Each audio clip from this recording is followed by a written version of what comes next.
So hello everyone and welcome Julie. Thank you, Julie. gorgeous. Gosh. This will be such a fun chat because, oh my gosh, can you guys believe we are next door neighbors, in case if you didn't know, but we're actually doing this via Zoom because I said to Julie, I didn't have fancy equipment. You would be sitting in my bedroom. It would feel like the 15-year-old us sitting, giggling and chatting. And, this way I feel a little bit more professional. I'm interviewing you, so we're just going to pretend that you live far away and we are here on Zoom. Yeah, I love it. I love it. I love you. I love the setup. And just in case everyone doesn't know, yes, we do lots of giggling. So be prepared to giggle along with us. This is how we get the morning walks done, and they're bearable, even though it feels at 6 a.m. like we are in the middle of the night. Yeah. I wish more mums could do that. Like that, being able to walk with you at 6 a.m. a couple of mornings a week. And we walk for like an hour and a half. And we talk about life and business, and we inspire each other, and we download for each other. And we just it's to meet people that think like you do and see the world and work the way that you do is so rare. So then to have you next door, and our youngest are like 5 days apart, which is crazy. And our eldest 2 daughters are like besties as well. It just feels like such divine intervention. And I wish that everyone had the opportunity to go, I get to have an inspiring morning exercise with my bestie, talking about shit that lights me up because it revs my whole day. Like, wouldn't that be amazing if everyone could do that? It is amazing. I mean, I love it. I think, I don't know if I would be getting up at 6 a.m. if I was walking by myself. You are like my coffee. Yeah, exactly. And we have Julie's puppies, the Disney dog and Ruby, and it's just so much fun. And we've dived straight into it, but I wanted to say I've kind of introduced you a little bit, but I would love for you, Julie, to give us your introduction, like fill in the gaps, say what you want to say. I don't believe that anyone in my audience doesn't know of Julie Tenner, but in case you don't, or you would like to know her this way, here is Julie. So I work with intimacy and relationship, specifically with monogamous long-term couples, but also with people trying to find love and resolve the love that they have experienced. So essentially what my work centers around is deepening love, connection, desire, and intimacy within relationship. But the path that I've come to get there is a very different one. So I'm the daughter of a tantric yogi. So tantric living has literally been born into my bones. And then I've lived that combined with the opposite of the universe, which is a batshit crazy mother, full of emotional chaos, that equally and profoundly, even through variations of abuse, and I have childhood sexual abuse and then further sexual abuse as a teenager and young adult, and I can string all of those learnings together and see what a profound experience, void, seeking of wisdom and healing that path has led me on. So where I see all of these beautiful, each one of those has played this role in creating a pretty profound and different skill set within me. So I'm trained as a naturopath. I'm trained as a doula. I trained with Rhea Dempsey. And my work has always been in the deep women's work. I've been in women's circles since I was 15. I have worked intimately with birth, and I'm not sure that there's anything you can't learn about life and love and all of the messy bits that you can't learn in a hypercolor experience like birth. And working with trauma has been my life. So it's always been my work. So being able to go deep, being able to know things and read things, I think is essentially what has developed my skill set in clairsentience.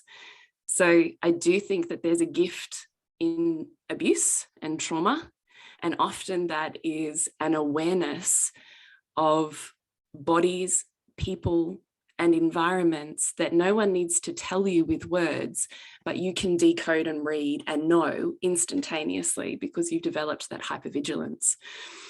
or that hypersensitive ability. And maybe at one point it was developed because it kept you safe, but then it turns into something completely different. And I think that's pretty extraordinary. So who am I? I don't know. I'm still seeking. I'm still working that out. I'm a mum of 4 kids. I'm in a 20-year-long relationship, and I love the messy middle of life and love. And that's what I work in. I love that. I love that. And what I always admire about you, Julie, is that everything that you put out on social media, out to people, your clients, this is exactly how you are behind closed doors. There is no childcare. There is no separation between children and my work and me. It is all entwined. It all comes together, right? Yeah. Relationship. And we actually had this amazing chat this morning where you said that even though you guys are so busy with after school activities, kids, because you have 2 teenage kids and the 2 younger girls that have their own challenges, and you and Nick still make time for a date to come together, and that is very important to you, and I love that. Yeah. Thank you. I really there's nothing that I do that I don't fully live and embody. I'm not someone who's going to do something that isn't built on a deep sense of integrity and wisdom.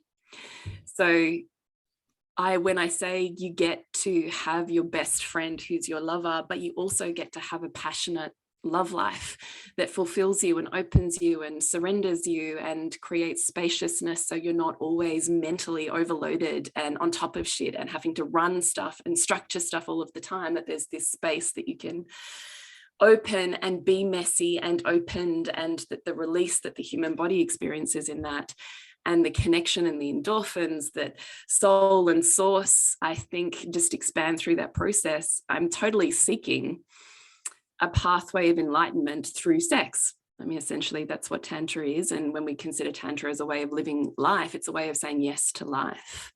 How do I say so much yes to everything, as opposed to that's a no and you're a no and that's a no? And in fact, my daughter came home from school yesterday and she has this one teacher that she really struggles with. And so last time I was sitting there going, yeah. But the more you say it's in her and it's not in me, the more it's going to trigger you, the more you're going to be confronted by these traits in her that are driving you insane and have these emotional rises, because you're like, it's her, it's not me, it's not in me. So what are the traits? And she goes, I hate her smile, it's so fake. I said, okay, where have you put on a fake smile before? She goes, well, when I don't like people. I said, do you think your teacher likes being in your classroom? She goes, probably not. I went, sounds a lot like you, don't you think? And she's like, this. So when I think about Tantra, that's what it is. It's a yes, it's the mirror. If it's in you, it's in me, that there's no separation, therefore I cannot judge you. And that how do I regulate and create so much love in my body that I can say yes to everything, rather than be so caught up in the drama of the no. That's not no, and be such this gatekeeper and create such division and judgment that my own inner experience is hard. Now, I know that might sound really, convoluted, but when I think about why relationship is so important, is because it's totally integral to how I show up as a human. It makes me a better mum. It makes me a better woman. It makes me a better friend when my heart and my body are connected in alignment. They feel heard, they feel understood, they feel met. And I have an experience of opening rather than so much control. Because you and I know, Kasia, we both run a household. We both run our children. You have 3, I have 4. We are always looking at what is the next step? What do they need? You're homeschooling. I'm sure you're doing that to a next level in education. I'm doing it with additional needs and all of the other things. And then we run businesses where, again, we're leading, we're in charge, we're organizing. So the mental load just gets more and more and more and more and more. And unless we counterbalance that experience of such intense masc traits or masculine traits and qualities and ways of being and belonging and headspace, unless we balance that with feeling, flowing, open, inspiration, creativity, messy aliveness, we're going to feel like a prisoner in our lives at some point, and we will resent and hate the people around us, including our children and including our partners. They often cop the brunt of it.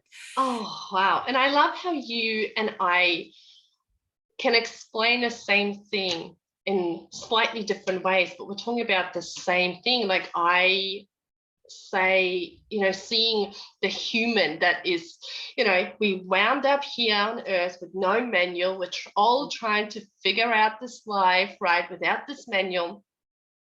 And my goal is always to try and see the soul. And you're saying seeing yourself in that person, because we are all one. We all come from the same source, right? There is really no separation. It's just the humans do put, our ego likes to separate us. Our ego likes to think we're better than them, or it's them, it's not us, like if everyone would just, leave me alone or act a certain way, then everything would be perfect in my world, right? Yeah, right. I say this all the time to couples. Like, yeah, but truly your emotional intelligence is defined by the moments that are not perfect for you. Like, that's how you actually know what your emotional intelligence is. When all of the shit is going wrong and your world and you essentially the pillows outside of you are not fluffed perfectly for you, how you deal in those moments is the level of your emotional intelligence. If it's easy, it's not really practice. No, you might as well be a soul and stay up in the spirit world and just be surrounded by love and just this one. This is what we're here, right? The duality of it. This is what we signed up for it. And another thing that I love how we both experience may be different, but it's the class, because you have clairsentience that is very, very strong. So for my listeners, in case you forgot, clairsentient means clear feeling, clear sensing. Yes. So what I really would love to dive in, especially as I am now talking about Liberato, which is a psychic development course, but it's really more than that, because you don't do psychic work per se. You don't do fortune telling or anything. Right. And yet you're using the teachings or modalities, you're using these senses to do your work. And I would love for you to share with my audience, perhaps first, how did you discover that you're clairsentient? How did you, you've touched on it a little bit, but how did you know? How do you know that this is what you're doing, how you're connecting? It's so funny, actually, because I only connected it as clairsentience after having conversations with you. And I was like, oh, that's what that is. Which I think is so wonderful. And now that I've learned that from you, and I can see the different clairs, which I never really knew, because I hadn't ever, as you said, been a student in these spaces. It had kind of just evolved through my own spiritual practices and places of, wherever I ended up, circles and whatever, where we were looking at intuition. So it was very different, my type of education. So when I met you and you teased apart the different clairs, it was so wonderful for me, because I could start to go, oh, that's that. And oh, that's that. And having that anchoring in my own knowing and my own body actually allows me to tap into it more deeply. Because it's not just kind of this weird etheric thing that just kind of happens, or I'm like, I don't know, this all could be bullshit. I have no idea. Now I'm like, oh, no, I know what this is. And it kind of makes the road easier to walk down when I'm accessing that, because we're still talking about things that are very etheric, right? Yeah. So the idea of trying to have certainty in something that's so etheric is kind of ridiculous. We want to know and have certainty, but it's the unknowable and the unseeable. So how do you bridge that space?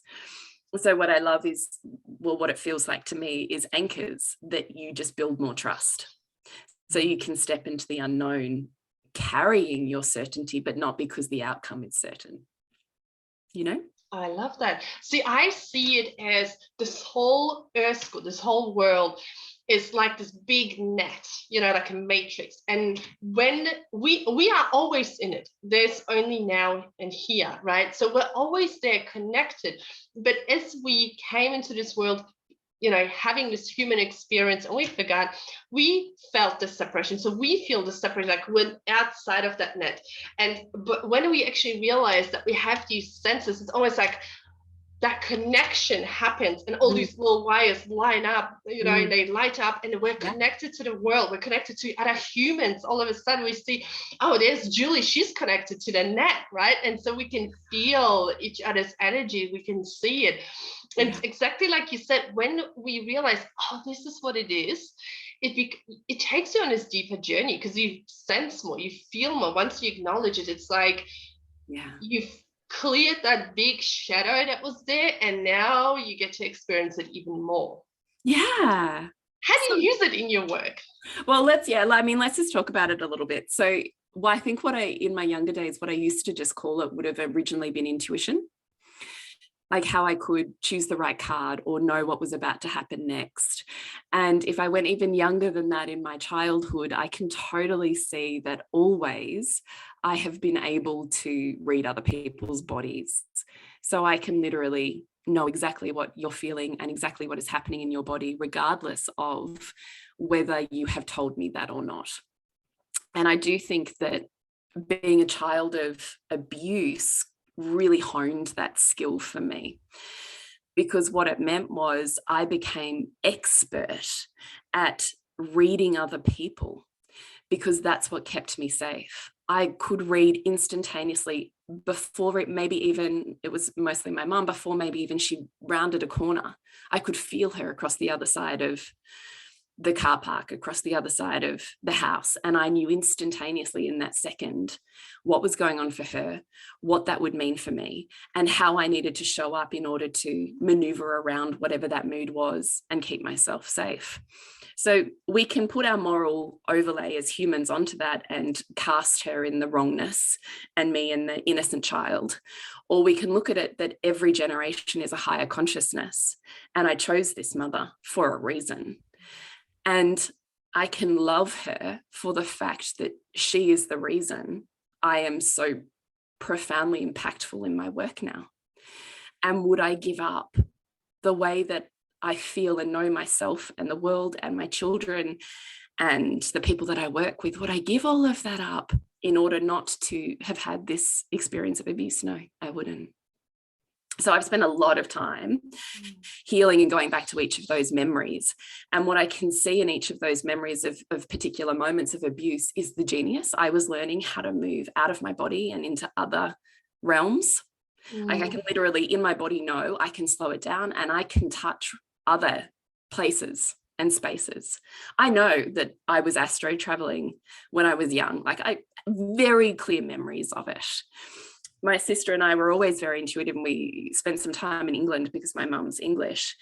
And the freaky shit that my sister and I used to see there is ridiculous. Like I can remember watching door handles pull down and doors open, but there's no one there. I can still remember turning around and I'm 100% sure there's someone standing there who's just walked past me, and I can see them in the corner of my eye, but I turn around and there's no one there and I can't see them. But on my peripheral vision, see them very clearly. I can remember experiences of feeling like a grandmother was sitting on the end of my bed, like crazy stuff from childhood, combined with the fact that I was learning emotion full color, reading bodies full color, and learning how to be in intense emotion and intense volatility and find my center in that. I learned all of that in my childhood. And then you combine that with, conversely, I had this yogic father who truly, I'm fairly sure, struggled deeply in being human. So taught me breath work. Like I still can remember from the very beginning, I remember sitting with him doing Buteyko breathing and transcendental meditations. So by the time I was 13, I could effortlessly do breath work. I could learn how to regulate my breath in order to run and extend my body in ways that, you know, I don't think other people could. I watched him have a disciplined yogic practice every single day of his life. I listened to the way that he would talk to me about, you know, he never liked emotion. He was very masculine in his yogic tradition. So tension and emotion was always incredibly difficult, which is of course why I work with the feminine now, because that's the void on it, right? So I can see all of that. So what I'm learning in there is how to regulate my body, how to calm down my nervous system and my human experience in order to access soul, how to manipulate space and time in a moment. So I can move it, I can move around it like a 4D movie, I can move in and out of it, and how to intricately map emotion and people's bodies without anyone saying anything. So because of the experiences that I had as a child, I can see it as the school of honing those skills. So I'm hugely grateful, even though it's hard sometimes for me as a mother to reconcile the experiences that I had with my mother. I also am deeply grateful for everything that she taught me, and recognize that even on a human level, that comes from her own trauma and lineages of trauma. So when we talk about clairsentience, I think the people that have that most effortlessly tuned in would call it intuition, or they would call it an empathic ability. I'm so empathic. I have so much, you know, or I'm a highly sensitive person, which part of me doesn't like that label, because highly sensitive people run the belief system that they're at the mercy of other people's energy. And that's not energetic mastery. So you might learn the skill of sensitivity, but the mastery of that art is then in how you hold your own space and how you manipulate space and energy, not because you're like washed in someone else's experience. That's powerlessness. So what I learned next, I think through my teenage years, where I started entering spaces of deeper spiritual practice and my own explorations and working with my own gurus, was the energetic mastery component. And in fact, I still remember sitting with one of my gurus when I was like 18 and 19. I had a guru that I adored. And I can still remember the first day I met him. I was bored. I met him because he was teaching a session in my naturopathic college. So I was in a lecture theatre. And I remember thinking, I'm so shit fucking bored here. And so I'll just play with energy. And so in my mind's eye, I just relaxed back in my chair and breathed really deeply till I feel myself kind of become more ether or more space than human body. And then I picked him up in his chair and I picked me up and I just started spinning us around the room. And he literally, in that entire auditorium, he looked straight at me. And I thought, well, that was weird. And then I watched this energetic wave, like a pulse, boom, boom, boom, boom, boom, push me back into my seat. And so after the lecture theatre, he came over to me and said, no one's ever been able to do that to me. Wow. Yeah. And I was like, who are you? I was like, is that a thing? Because I just thought I was fucking around, you know. And so from that moment, I mean, he had me as a student, because I was like, this is a thing. Teach me. Like, what is this? You know, and he had some of the wildest stories. He traveled the world and just still so great.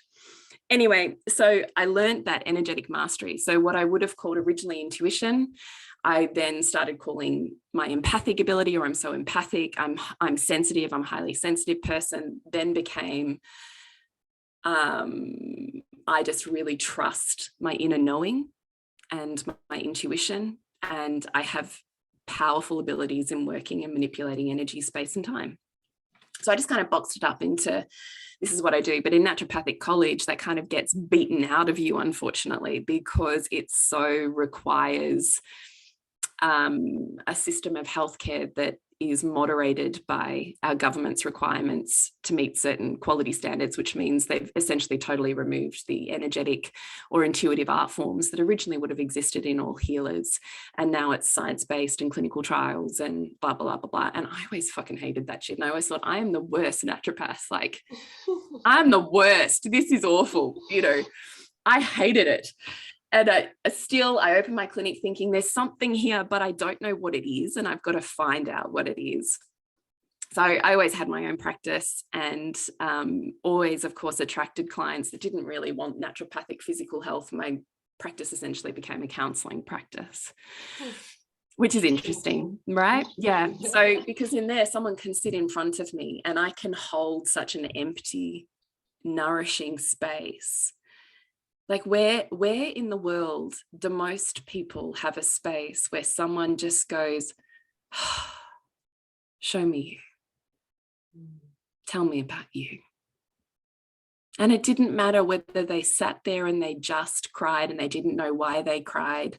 That's the medicine of a wholly clean and anchored space, is you feel you have the opportunity to take a pause out of the busyness and feel yourself. And that's the gift of an energetic practitioner. That is energetic healing. Not because I do something to you, but because I create a bubble that is not complicated by anything and allows you enough relaxation that you can feel yourself. And I know wholly and completely that every human is a completely homeostatic oasis, that you will always return to balance, that your body is always looking for healing. And all it needs is exactly the right frequency or the holding to do that work on your own. I don't have to do anything to you. So I learned all of that there and then just developed it over years. I mean, I've been a naturopath for 20 years now, developed over years and years, never had it. I gave up in the end calling myself a naturopath because I really wasn't doing naturopathic practice. And started doing birth works. After I trained with Ria, I started doing birth work. And that was just epic. I took on clients for months at a time and would work with the couple in healthcare, making sure both of their bodies and their relationship, and I was there for their birth and then the healing afterwards. And that was magic. I loved that. And there was so much intuition required in the birth space that I really felt myself step into this deeper version of the midwife within me. You know, it felt like this ancient reconciling of this healer really stepping forward, and that felt really beautiful. And then it's developed beyond there, where then I think about after that, after I'd lulls, I probably really started sinking into being around you and listening to your work. And then I'm starting to pin that through. And what I realize I can do is teach people how to move energy in their own body. So the clairsentience for me looks like I can do that empty of my own body. And then I was describing it in one of my groups last night, actually. Like, do you know that Disney movie Ratatouille? You know, have you ever watched Ratatouille with kids? Yeah. You know that moment that that rat is sitting there and it's like a black background and he takes a bite of a strawberry and all of a sudden there's like, ka-ching! There's like some sort of music thing that happens, and then he takes a bite of the cheese and it's like, kapow! And then they start going together. It makes you want to eat the cheese, and the thing is, it makes it look so... Yeah, exactly. But that's what clairsentience feels like for me. So my inroad to my clairsentience is to completely eliminate my body of human connection and attachment to any tension in my own body. So just cool the jets completely. And then what I do is I kind of feel like in my mind's eye, I open my heart, like if you can imagine it was an inverse triangle. I energetically open my heart and soul or source or crown, if you like, out. And I almost like prayer hands open. I kind of sit there in that blackness going, I'm just tuning into whoever the person is. Show me what you need to tell, because I feel like I can communicate with bodies incredibly well. That's what I think I'm here to do, is help people heal their bodies here and now. So show me what this body wants to tell me. What do you want me to know? What do you want me to see? And sometimes if I'm working with a client, I know I'm going to do that. I might have done an incantation beforehand and kind of said, I'm an open channel. Any ancestors, guides, you're welcome to come forwards and drop down any messages if that feels in alignment and for the highest good of all. Sometimes I'll do that, but sometimes I'm just like, okay, let's just go here and we feel what's going on here. Because particularly when it comes to reconnecting women with their sexuality or essentially their Kundalini energy, we're not taught how to do that. Maybe don't even know what that feels like. And there's energetic blocks in the human body and they don't know how to move energy through those or what to do with the body to move it. So that's what I see my healing Clairsentience does. So I kind of open up with this triangle and go, okay, just show me. And I just wait in what looks like blackness, but feels like a viscous soup. That's what it feels like to me. Like I could swim in it. So I wait, and then what happens is, just like that rat in Ratatouille, is I start feeling the thing. So I might see colors in my mind, I might see images in my mind, but I will feel it in my body. All of a sudden, my heart will start racing, or I'll feel a pain in my body somewhere. And I know it's not my body because I know what my body feels like. I spend a lot of time in my body, connecting with my body, healing my body. I know what my body feels like, which I also think is important if you're practicing clairsentience. You've got to know what your body feels like. Can I interrupt? I hate to interrupt because you are so amazing, but I just want to actually highlight something for my listeners, because you've described really well how your ego steps away. So the human has to step away to become this clear vessel, right? So Rumi, I believe, has this quote, I am the flute through which spirit plays its tune, or something. I hope I didn't butcher it. And this is exactly, I always try to explain, we have to become the tool. We have to become the vessel. This is the surrendering, right? Which often feels to humans like, what? I don't want to be a puppet that is steered by spirit. But when you understand that we all work for the greater good of all. So your guides will work for the greater good of all of you. They're not going to manipulate. That's an ego thing. It's easier than to go, okay, I am a vessel, and this is what you were doing. I'm a vessel. The ego steps away. And then that triangle, you're opening up. So I usually say, shine that light brighter, because it's like you're tapping in the dark. You can't see your spirits, your guides, because it's dark. So shine that light, and there they are. And now all the other beings that are not in your energy field will see you as well, because your light is on. Other people will see you, other souls, because your light is on. So we're doing that same thing in a different way. So I love that. And then you feel colors, you feel sensations in your body. Yeah. So the way that I think about it is, and because sometimes, I mean, this is the thing with the work that we're talking about here, is there are no guarantees. So how do I know I'm tuned into the person that I'm working with? So I, for my own mind's eye, move through, or for my own knowing, I move through like a, I don't know, like an evidence process.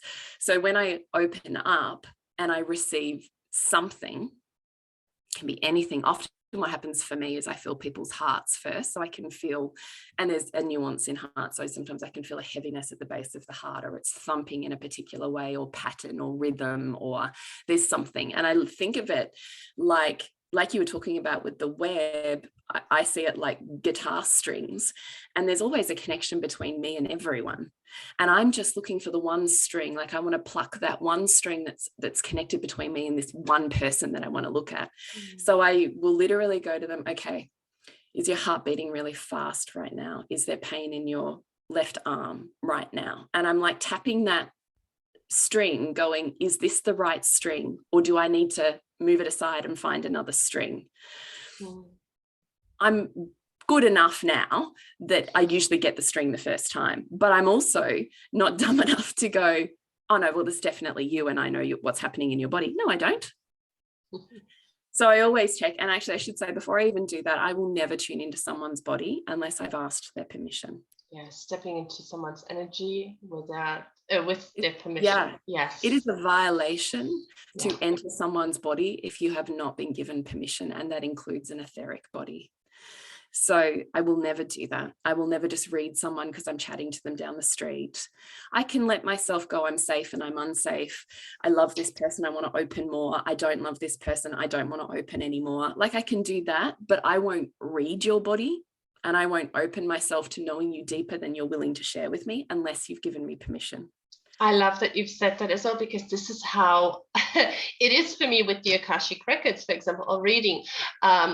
And I wonder whether you have this experience as well at a party, at a social event, people who know or find out what you do, where they pick your brains, asking you to actually open up that energy or tap into their energy, which I like, even with cards, right? Like you have to give me permission, say card, or I would like a card. So then I know you're giving me permission, because just because you're on my screen, I don't want to assume that you want to have a card. You want me to tap into your, energy, because you may not be ready. You might just come in to watch the cards, right? Same as with the Akashic records.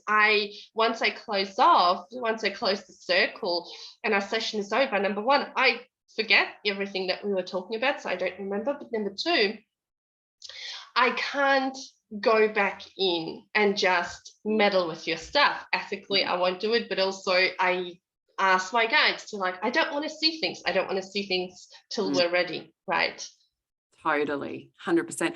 I actually think it's very wise to be boundaried. Yeah. And like energetically boundaried. Yeah.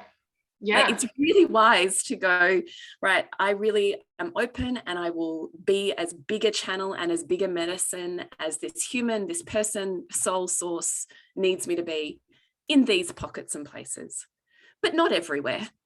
Not like when I was a kid and the door handle's opening, the door's flying open and grandma's sitting on my bed and blah, blah. Like, nope. No. Don't want that. I'm not open to that because that shit terrifies me. This is so funny, because I heard from seasonal psychics or mediums, they would always say, I've got office hours, and then I tell them at the end of the day, we are done. Channel is closed, so I can sleep. I don't want them waking me up at night. But I was like, that would be so cool. Imagine if like spirits wake you up. And I had a few nights where they woke me up, which I thought is cool, but it was also to release blocks and fears. But I certainly don't want to be like the Long Island medium walking through a shop being sent or whatever, and have spirits coming and say, I've got a message for this one, I've got this one, or this one's feeling this. You don't want that. And actually what I've learned is with guides, with loved ones, you have to actually say, leave my field now. You don't need to say, please, pretty please, can you please go now, right? They don't respond to this. Remember, they don't have an ego, right? We just say it, please leave my field now, or leave now. That's it, done. Totes. I love it. I love it. And I also think that you get to choose as well. Like, I think the source is so full of love that whatever you need is what and how they'll deliver that. So, as opposed to like, and it's too many things at once. You're like, I can't cope. It's too much. I freak out. I get overwhelmed. It's like, just, okay, I need it slow. And I need it in these ways. And I will say that, I will literally say that to them, right? Okay, I'm going through this thing. So right now I need it to be slow. I need this message to be nourishing. Yes. Whatever. Yes. So another little tip for my listeners, which we can hash this out here now, because when your guides know the way your mind works. They know your fears, they know your blocks, they know whether you're more analytical, so they know how to work with you, and you have free will. Your intention is powerful, so you can actually say to them, when I sit with a client and I tap into their energy, or when a loved one is coming through, let me feel it this way. Give me, let me feel the pain or the emotion briefly, and then as soon as I say it, take it away. Right. So you can actually say this, like Julie said, like, feel it, let me feel it, take it away then, right? We don't want to sit with it. And the same as with guides, take my breath away, or let me feel it intensely so I know they're here, or I know that this person needs this, right? And then take it away, and they will respond to it. So people actually don't know that that's how you communicate and work with them, right? Yeah. So thank you for saying this.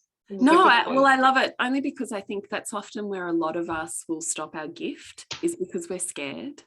Yeah. versus having such an empowered trust and knowing that you're in a conversation with the universe all of the time, and however you want it is how it'll be delivered.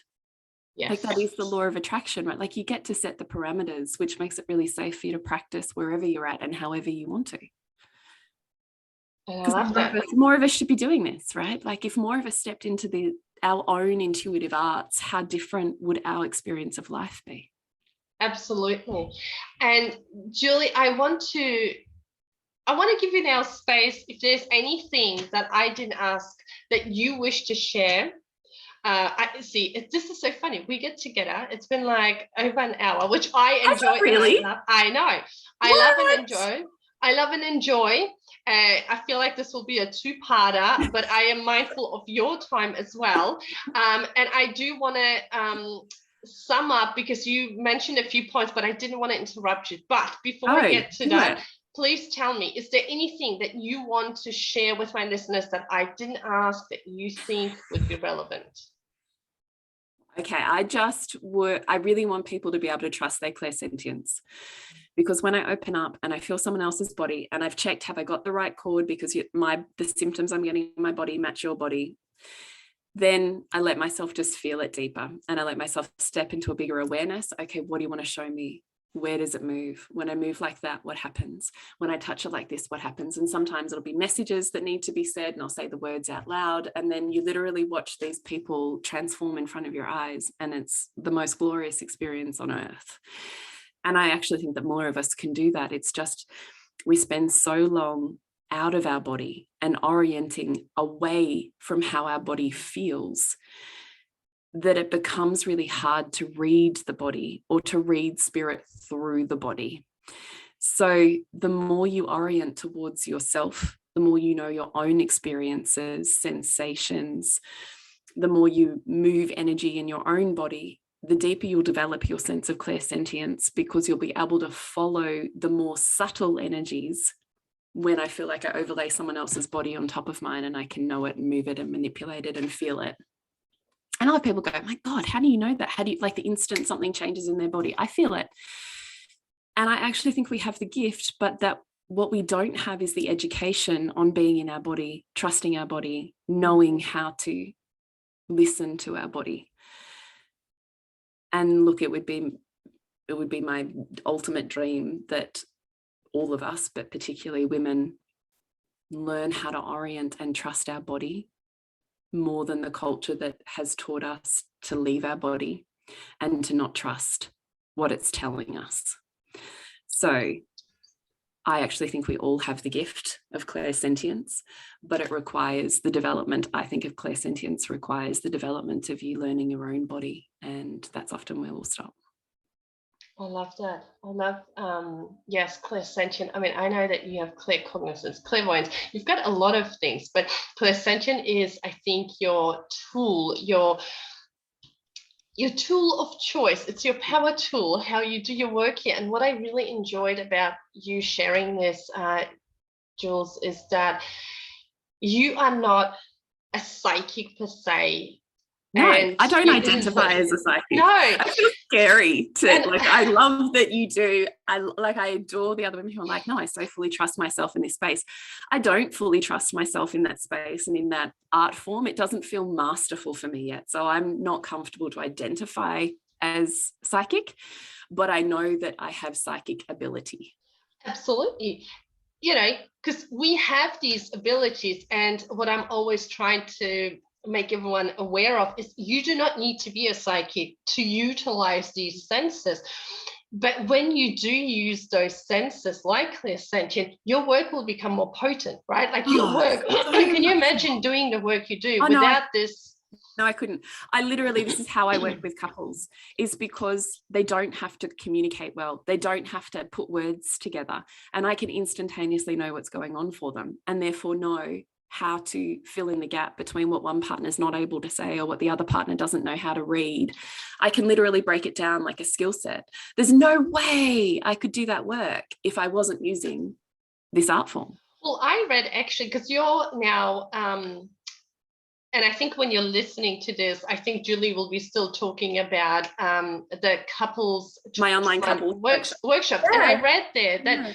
it's okay for couples to be on Zoom and have their screens off. Yeah. Now, if you didn't have Clairsentience, do you think your work would be No, a little I don't bit think harder? I could do that. I don't think Julie I could do can that. feel your energy even if Yeah. you have your screen off, right? Yeah, yeah. And you know what's crazy? I was thinking about that. I think we were even talking about this morning, is it is an up-leveling in my facilitation capacity, because I can no longer rely on visual feedback and visual cues and audio cues. I completely, when I'm talking to a Zoom room full of black screens, because that's what I want with my clients, they love to have opened experience, but very privately. And I love that. Let me help you create that, but in the comfort of your own space, which means camera off so I can't see you. There's no way I could do that and adjust and nuance and know the right words and the right adjustment to any practice that I'm doing if I couldn't feel the room. Yeah. Right. Yeah, if you didn't trust your clairsentient. And it's those tiny little practices that we do, I believe, consistently, daily, that actually strengthen our clairsentient. It's not, we don't need to do big moves. You don't need to read book after book or do some heavy lifting to strengthen it. It's in the subtleties, like you said, feeling into your body, becoming aware. Like we did this practice in Earth School to feel ourselves in our body. Imagine a feather being sort of guided along your leg, right? Where do you feel it now? Do you feel it around the knee? How does it feel? Is it rough? Is it gentle, right? So doing these sort of practices and really sort of stopping during the day and going, how do I feel right now? Like, how does this make me feel? They're all practices to strengthen clairsentience. Now, before I sum up, because there were so many good themes that I want to pull out, I want to ask you though something, because I think I know, but I wonder whether you can explain it for my listeners. What do you mean when you say manipulate space and time? Oh, holy moly. What do I mean by that? Let me sink into that question. What I mean by that is the construct of time is a human-based construct, right? Because soul knows no time. There is no past, there is no future, there's only now. So time is linear. It's a construction in our human world. And even if we consider time as linear and we know it as we know it in our world, we still all have a felt sense of time expanding and time contracting, regardless of what that linear clock says. We know when we've had a really good time, time has disappeared and we're like, like our conversation, has that been an hour? What? It feels like 5 minutes. Yeah. You know, let's stay here forever, right? Because we just contracted time. And there's times like, you know, if I'm sitting in that auditorium and I'm bored shitless, I'm like, fuck, this is taking forever. You know, like, I don't want to be here. Good Lord. And time expands and that hour seems to go forever. So even though we know consciously that time is linear, we also know that it isn't. It's completely malleable based on what our experience is. So I love the remembrance of my really human conscious brain of that it really asks me to be more elastic around the viewpoints that I hold around time, combined with a deeper soul's knowing that I know as a healer that I can travel back in time through memories or through meditations and arrive, you know, at that point in time and be able to manipulate and heal experiences back there, because everything's happening at once on a soul level. There's only now. Even it's also like in terms of manifestations, I also know that if I have the vision, it's already happened. I just have to be the human who's in alignment and matches that frequency, because it's already there. Like it's already happened. You know, like No, I love on your a soul level. explanation. So when I'm talking about how do I manipulate space and time as a practitioner, is like how I can slow my concept of human lived time down to feel the viscous quality of space or of energy. Like it's a very time, I don't know if that's your experience too, Kasia, but it feels like a warp. Like everything slows down, but at the same time gets hypercolor. And it feels like I'm moving in a beautiful soup. Like it's a thickness. So I know that I can manipulate time. I even had this, I always find spiritual teachers, I even had this teacher once who never worried about arriving somewhere on time. She was always like, I will always arrive at the perfect time. So why am I worried about it? Because she said I could literally, I love that. I know, and even she would say, I could literally be late. And yet I will breathe as I'm driving my car and slow down my concept of time to essentially what I'm saying, that warp feeling. And I'll imagine myself as a little sparky line going from where I am to where I need to be. But I need to be there in 5 minutes. She said, you would not believe what happens. Green lights, cars moving out of my lane, the whatever at the other end, running late, slowing down, whatever. And she said, always perfect time, never late. So I love this practice. I know. Because who was late this morning? Me. But I've always played with it like divine timing. The soul knows no time. So there is only the perfect time. It's only our human expectations that cause our suffering when we're focused on the lack of what we don't have rather than the experience of what we're manifesting. Do you know what I mean?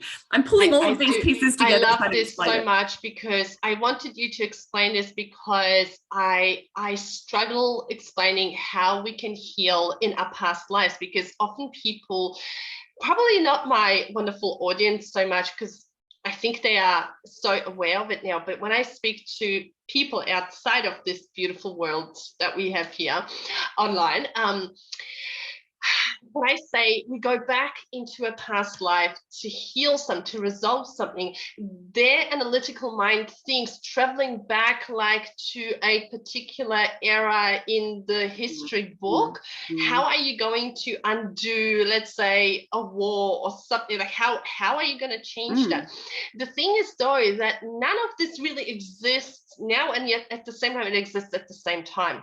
And so my analogy is, and this is kind of like a test, like how aware someone is, how expanded their awareness and consciousness is. Imagine a stage, and you know that on this stage there is to your left a guitar, in front of you is a piano, on your right there's perhaps a trumpet. Now imagine you had 3 separate remote controls to turn up the volume or turn it down. So you turn up the volume on the guitar and so you can hear the guitar, but then you turn it down so you can't hear the guitar. Then you turn up the volume on the piano, you can hear the piano. Turn it down, can hear it. Turn up the volume on that trumpet, it plays, you can hear it, turn it down. But they're all playing, whether you can hear them or not, they still exist. It's just you're shining the spotlight on this one, like you're turning up the volume. So the past, the present, the future, they all exist and you can kind of go between them. It's not physically time traveling. We don't need to walk up to that guitar and turn it on or anything, right? Like we just put up the volume, because that's where our focus is now. We're paying attention to this so we can hear that guitar, right? Or see the spotlight, however we want to see it. And so when we visualize ourselves in a future, that future is as real as the future that we believe is set in stone. Like there are people who believe a future, everything is predestined, everything is set in stone, whatever is meant to happen will happen. That is as true for them as for those who believe we create our own future, because that's where your focus is, right? Yeah. So, and I struggle with manipulating, but I'm so glad that you've mentioned this, because clearly that's what you use as well, right? Like you recognize that the pain that they're feeling here now isn't the pain that happened right now or because they argued with someone. That pain happened somewhere else. Yes. You know, it's just, it popped up now. Hello, here I am. We haven't healed this yet. Yeah, 100%. 100%. That is so amazing. That is so amazing. Oh my gosh, Julie, I just need to highlight a few Yeah, sum up. things. I really want to hear. Yeah, go. What I really loved is how you shared your experiences with your mom and acknowledged that, yes, the human might feel anger, resentment, any of these things, which rightfully so, because this is what we're here for. But on a soul level, you recognized that your mom presented you with opportunities to perhaps heal some past life karma, perhaps learn some life lessons, perhaps give you the fire that you need to help now clients, because now you've got this clairsentient, because you developed it, you learned it. And what if you and your mom on a soul level have made that contract? This is how I'm going to do it, right? Yeah, this is how we're going to get it out. Mm. Yes, as humans, we of course have free will, so the human can take it as far as, right? I loved how you shared how you experience clairsentient, and therefore your intuition as well, because often our mind interferes and tells us, what if I'm just making it up? Is this really something? Is this, so hearing it from someone else other than me, who I feel sometimes people think I must be crazy the way I describe things, but hearing it from someone else who is not a psychic or a medium per se doing it, describe how they feel it, how they use it, how they know that's what it is, that was invaluable. That was so beautiful. And then also, I love the way you described how you manipulate time and space, but also sharing how you use your gifts, because I know that you have all of the senses active. Perhaps clairsentient is your superstar, your weapon of choice. But I love how you didn't discover this and thought, okay, now I'm going to be a psychic because that's the only obvious clear thing, that I need to be a psychic, or that lady sitting in a tent reading tarot, or I need to become a medium. You just are open. Like, here I am in this net, connected to everything. I am aware that I have these senses, and I know my work isn't to read your cards or anything, but I can use that modality, or I can feel someone else's presence here, or I know that this pain is this. And you are using these modalities, but sticking to your lane, doing your work, right? Whether you're a naturopath, whether you're a doula, whether you're a facilitator for women, I just want to say to my listeners, I've heard it now from so many of our mutual clients, that you have not been to a circle till you've attended Julie's circles. Just putting this out there. Because there's lots going on that you can't see. Yeah. But I really love that you said that, because I'm a huge believer in stay in your lane. Yeah. As I said to you, it was a black and white t-shirt that still is a visual in my son had, and I still think about it.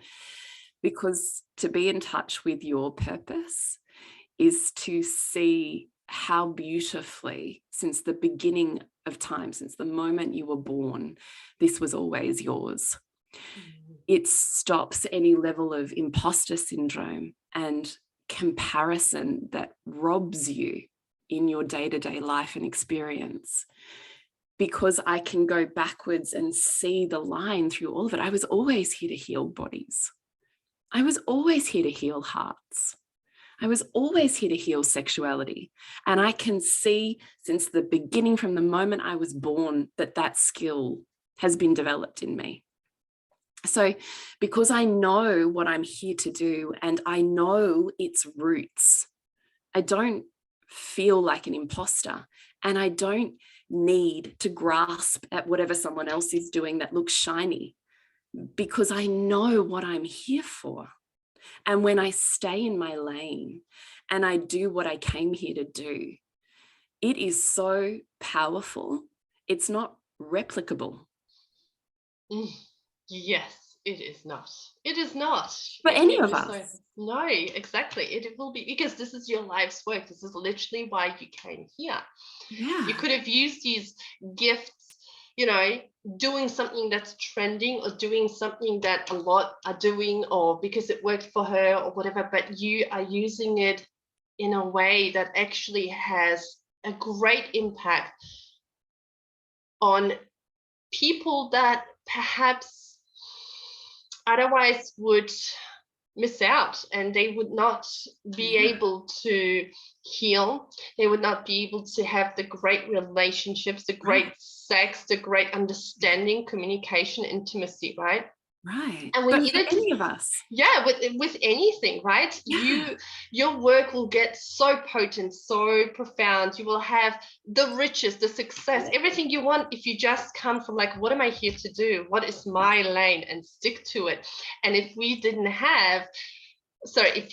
have all these experiences, we wouldn't have the jewels that we have now, right? With everything, the facilitator, the depth.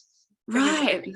But I mean, because I know that you work with women who are, looking at how they're applying this to their work too. And I certainly have in different ways as well. And it breaks my heart when they don't see their own genius and they don't see how guided they have always been.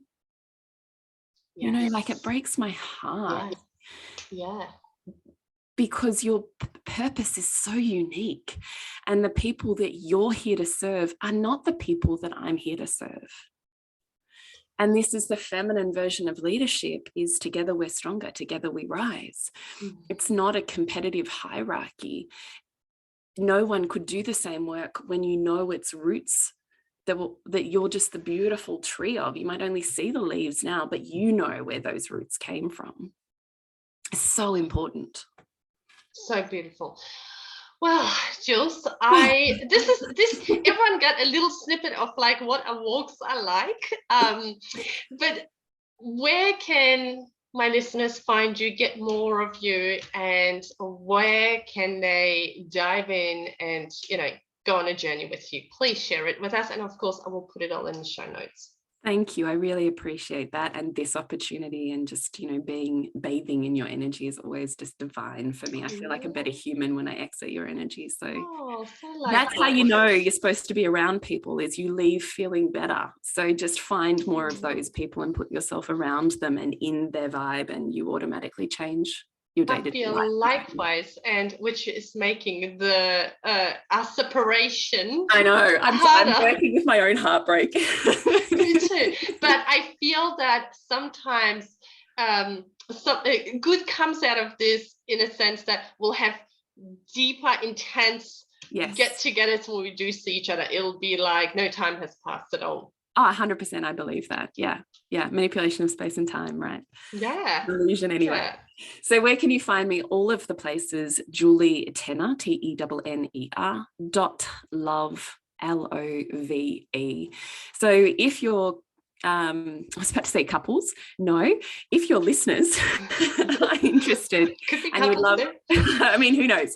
You would love just a one next step, then I would love to offer your listeners a free download of my Set Sexy Up guide. So it's 8 beautifully laid out steps for both partners within a couple to make intimacy and desire more front of mind and create the conditions in which they thrive, regardless of whether you're like me with 4 kids that you're a stay-at-home mum for while you also run a business and you're also doing all of the crazy life things. It doesn't mean that you have to live relationship less. You just have to get savvy about what you're doing and where you're investing your time. So if you go to julietenner.love/set it up, you will be able to download that guide instantly, completely for free.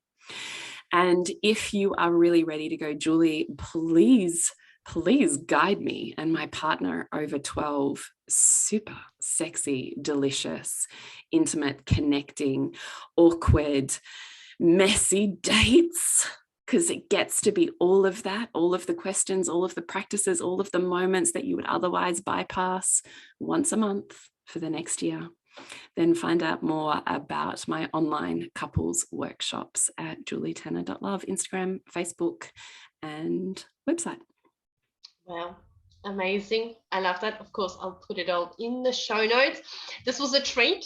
Thank you very much. And I believe we have a play date to go to soon with the little ones. So we will wrap it up here. Thank you, Jules, for coming on to my podcast and sharing how you use Clairsentient and so much more. And to all my listeners, I hope to be in your ears next week. Bye for now.